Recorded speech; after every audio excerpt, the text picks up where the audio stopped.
अभी जो हमारे पास इशू है वो ये है कि किसान एक तरफा है कि तीनों कानूनों को जनाब ख़त्म कर दीजिए और जिस तरीके से चल रहा है उसी को कंटिन्यू कीजिए। सरकार कह रही है कि हम अमेंडमेंट्स लाने के लिए तैयार है और किसान अमेंडमेंट सुनने के लिए तैयार नहीं है। तो किसान का भी जो व्यू पॉइंट है वो भी तो एक अड़ियल रवैया है, उसे भी तो नरमी लानी पड़ेगी। तो सवाल है कि उस अड़ियल पर किसने उसको मजबूर किया।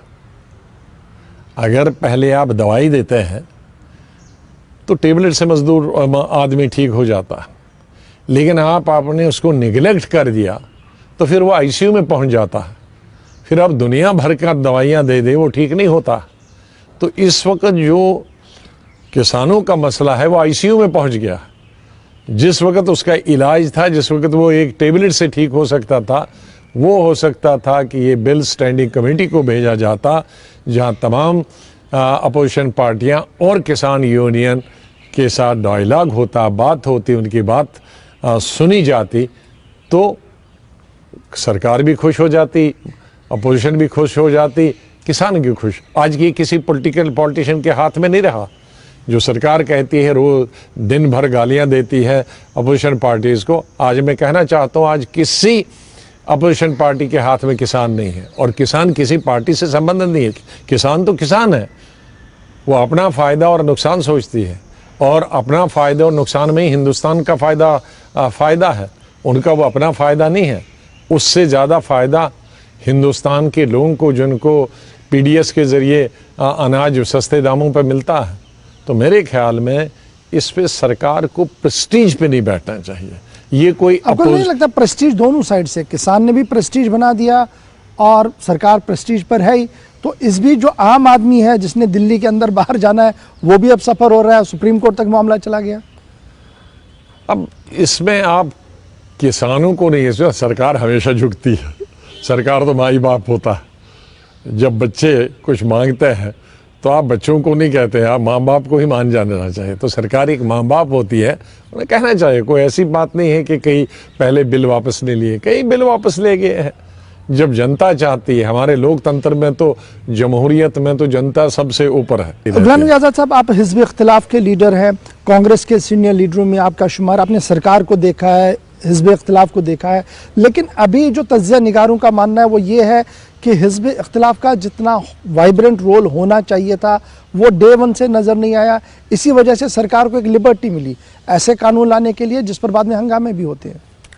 नहीं, मेरे ख्याल में जहाँ तक कानून लाना और न लाना, उसमें बाहर जो अपोजिशन उसका कोई रोल नहीं होता, लेकिन अंदर पार्लियामेंट में मेरे ख्याल में अगर 6 साढ़े 6 साल में देखेंगे अपोजिशन का रोल है, शायद इतना सख्त अपोजिशन का रोल नहीं हुआ होगा।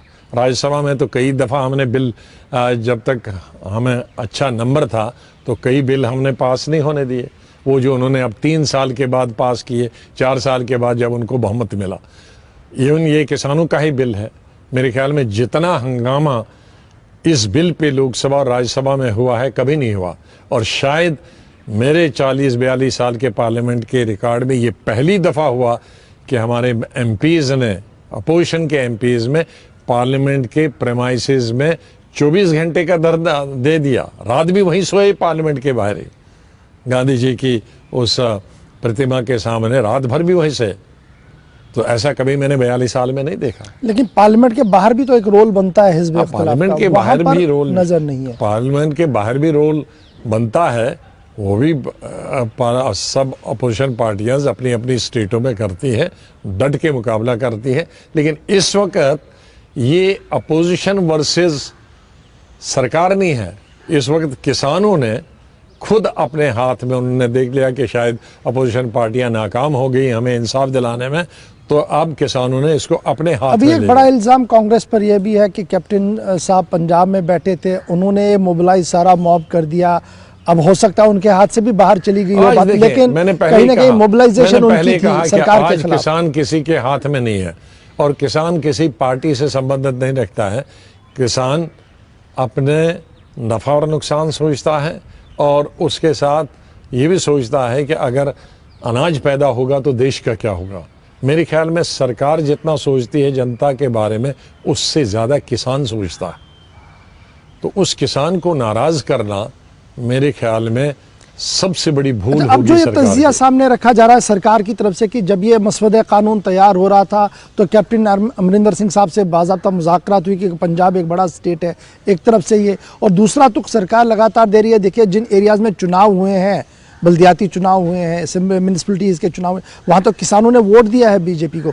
ये एक स्पेसिफिक सोच है जिसको प्रोजेक्ट करने की कोशिश। पंजाब तक कहाँ यह है, आज तो पूरे हिंदुस्तान में है। महाराष्ट्र में किसानों का है, कर्नाटक में चल रहा है, तमिलनाडु में चल रहा है, यूपी के किसान आ रहे हैं, हरियाणा के किसान आ रहे हैं। आज तो हिंदुस्तान के हर हिस्से में एजिटेशन चल रही है। तो यहाँ पंजाब एक छोटी सी एरिया के हिसाब से, आबादी के हिसाब से बहुत छोटा सा स्टेट है मुल्क के बाकी स्टेटों। तो बड़े बड़े सूबों में तो ये एजिटेशन चल रही है, आज से नहीं चल रही है, तभी से चल रही है जब से ये बिल पास हो गया है पार्लियामेंट के। तो आज मैंने जैसे कहा कि ये आज किसानों ने अपने हाथ में लिया है एजिटेशन। वो समझते हैं कि अपोजिशन जितना वो कर सकती थी पार्लियामेंट के अंदर उन्होंने किया, तो उनकी चली नहीं, बाहर कर सकते थे, किया नहीं चली, अब हम खुद अपने हाथ में करेंगे। तो इसलिए जब अवाम ये फैसला करती है कि अब हम फैसला लेंगे, वो बहुत सख्त होता है। और उसके खिलाफ जाना किसी सरकार के लिए, मैं नहीं कहता बीजेपी की सरकार के लिए, हमारी सरकार क्यों नहीं हो, बहुत मुश्किल काम होता है। और किसान के खिलाफ जाना तो मेरे ख्याल में बहुत बड़ी गलती होगी इस सरकार के लिए कि किसानों को नाराज़ करना। ये एक बड़ा मुद्दा था जिस पर आपने अपनी राय रखी और आपने कहा कि किसान माई बाप सरकार है तो उन्होंने थोड़ा नरम रुख लेना पड़ेगा। थोड़ी देर में देखते हैं कि सुप्रीम कोर्ट में भी क्या कुछ आएगा, क्योंकि वहाँ पर